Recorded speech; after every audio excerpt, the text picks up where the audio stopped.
Nous allons vous présenter une procédure de maintenance alternative pour le bistouri électrique. Elle ne nécessite pas de testeur spécifique, outre ceux fabriqués à la main, et s'applique ainsi au contexte des pays en développement. Pour démarrer, quelques mots pour comprendre l'utilité de ce matériel.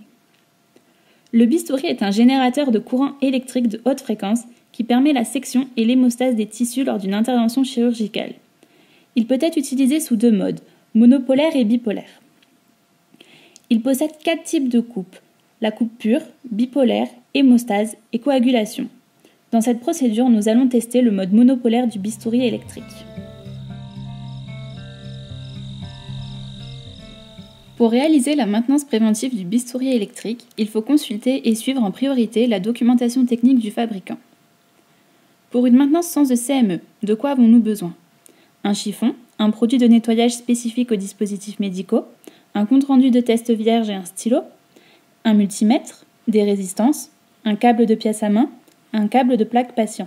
Nous aurons également besoin de 2 testeurs fabriqués à la main, un testeur alternatif pour bistouri appelé également kit lampe et un testeur de sécurité électrique alternatif. Pour fabriquer ces 2 testeurs, la notice de fabrication est disponible sur le site Humatem ou en lien sous cette vidéo. Il y a 9 étapes à respecter pour réaliser cette maintenance. Nous allons les aborder les unes après les autres.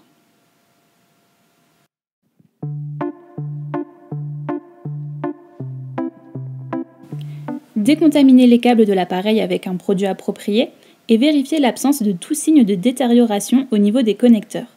Bien laisser sécher les fichiers électroniques des câbles avant de les rebrancher.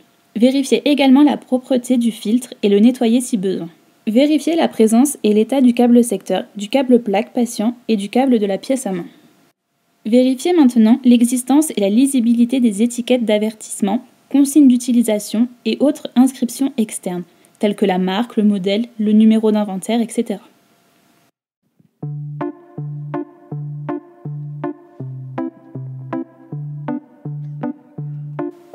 Branchez l'alimentation du bistouri au secteur, allumez-le et vérifiez que les voyants s'allument et qu'un bip retentit.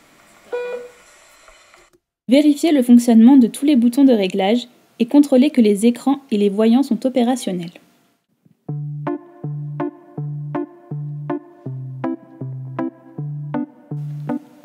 Connectez le câble plaque et la pièce à main au bistouri. Placez une résistance inférieure à 5 ohms à la place de la plaque patient et vérifiez que l'alarme basse se déclenche. Faites la même chose avec une résistance supérieure à 135 ohms pour vérifier l'alarme haute.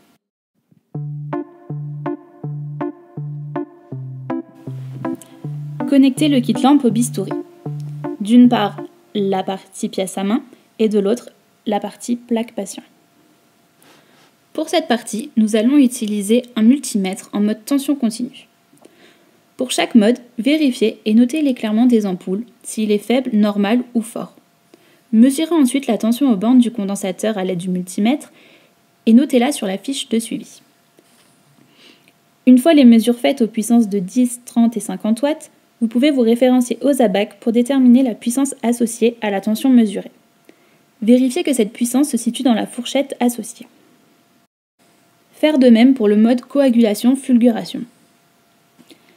Ensuite, vérifiez qualitativement l'éclairement des ampoules en mode coagulation forcée et coagulation douce et notez-le sur la fiche de suivi.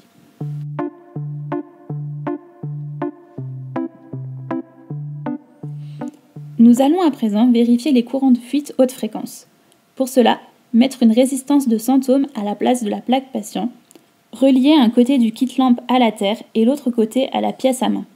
Faire varier progressivement la puissance et mesurer la tension aux bornes du condensateur pour les différents modes à puissance maximale. Vérifiez que cette tension est inférieure à 2 volts.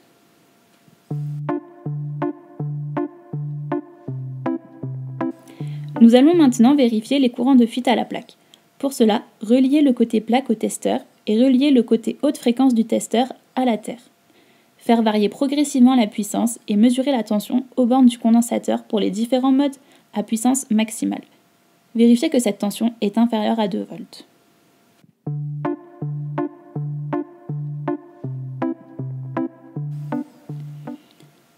Vérifiez que lorsque la plaque patient est débranchée, une alarme se déclenche quand on active la puissance et qu'il est impossible d'utiliser le bistouri.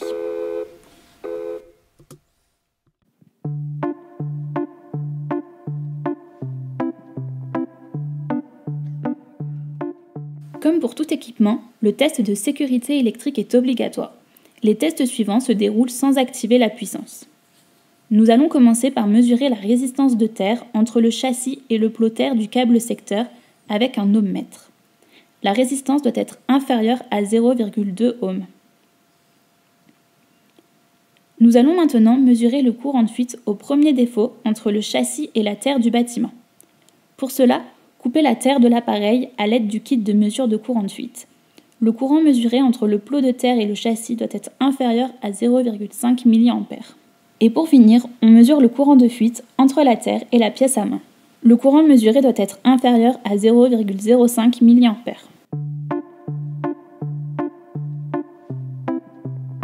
Vérifiez la fiabilité du bistouri sous une durée de 48 heures. Réalisez des cycles de 4 heures d'activation et de 4 heures de repos pendant ces 48 heures. Si le bistouri fonctionne correctement sur ces différents intervalles de temps, celui-ci est considéré comme fiable. Pour finir, n'oubliez pas de compléter et d'archiver le compte-rendu et d'enregistrer les résultats de cette maintenance dans vos outils de suivi. L'appareil peut être rendu au service utilisateur si et seulement si les 9 étapes sont validées.